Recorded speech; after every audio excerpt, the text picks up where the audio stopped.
জন্য টিকিট কিভাবে ক্রয় করতে হয় সেটা আমি আপনাদের প্রথমে দেখাবো। সো গাইজ, আমি এখন এমআরটি স্টেশনের ভিতরে আছি।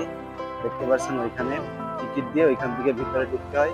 সো গাইজ, আমি আপনাদের প্রথমে দেখাবো যে কিভাবে টিকিট ক্রয় করতে হয় সেটা আমি আপনাদের প্রথমে দেখাই। সো গাইজ, দেখতে পাচ্ছেন যে মেশিনগুলো এখানে আছে। অবশ্য এই যে মেশিনগুলা, এই মেশিং এর মাধ্যমে টিকিট কিনতে পাওয়া যায়। এখানে একটা লাল একটা কয়েন দেবে আপনাকে। আপনি এইখানে টাকা দিলে আপনার একটা লাল কয়েন আসবে নিচেই, যে কয়েনটা নিয়ে আপনি স্টেশনে এমআরটি স্টেশনে এসে এমআরটি ট্রেন ব্যবহার করতে পারবেন। সো গাইজ, দেখতে পাচ্ছেন এখানে তিনটা অবশ্য মেশিন আছে। তো তিনটা মেশিনই চলছে না, জানি না এটা হচ্ছে কিনা আপনার। আরেকটা কথা বলতে ভুলে গেছি গাইজ, আপনারা যদি চান তাহলে একটা কার্ড কিনে নিতে পারেন, যে কার্ড দিয়ে আপনারা সবসময় যেখানে সেখানে যেতে পারেন। তো এটা হচ্ছে কার্ডের জন্য, কার্ডে লোড করার জন্য যদি আপনার কার্ডে টাকা না থাকে।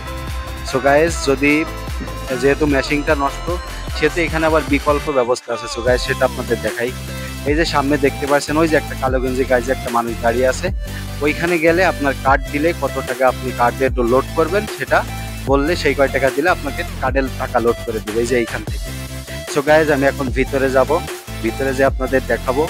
আর আমি যে স্টেশনে দাঁড়িয়ে আছি, চেরাস বাতুসিবলাস স্টেশন, এটা গাইজ হচ্ছে কাজাং লাইন। সো গাইজ, আমি চলে আসছি কার্ড পাঞ্চ করার জন্য। আমি এখন এই যে আমার কার্ড আছে যেহেতু, সেহেতু আমার টিকিট ক্রয়ের তো প্রয়োজন নাই। এই যে দেখতে পাচ্ছেন এটা হচ্ছে এমআরটি স্টেশনের কার্ড। সো আমি এই যে কার্ডটা শুধু এখানে রাখলাম, দেখতে পাচ্ছেন গেটটা খুলে গেল। সো গাইজ, আমি এখন গেট দিয়ে ভিতরে ঢুকে গেছি গাইজ। দেখতে পাচ্ছেন এইখানে আপনি যদি কাজাং যেতে চান, বাতুসিবলাস স্টেশন থেকে যদি কাজাং যেতে চান, তাহলে এই যে এই সিঁড়ি দিয়ে মানে ঢুকে আপনি হাতের ডান সাইড দিয়ে সিঁড়ি দিয়ে উপরে উঠলে এটা হচ্ছে কাজাং লাইন। আর আপনি যদি ইসে যেতে চান, মানে সোজা কেল বলতে পাঁচার চিনি যে এমআরটি স্টেশন, তাহলে হাতের বাম হাতে যেতে হবে আপনাকে।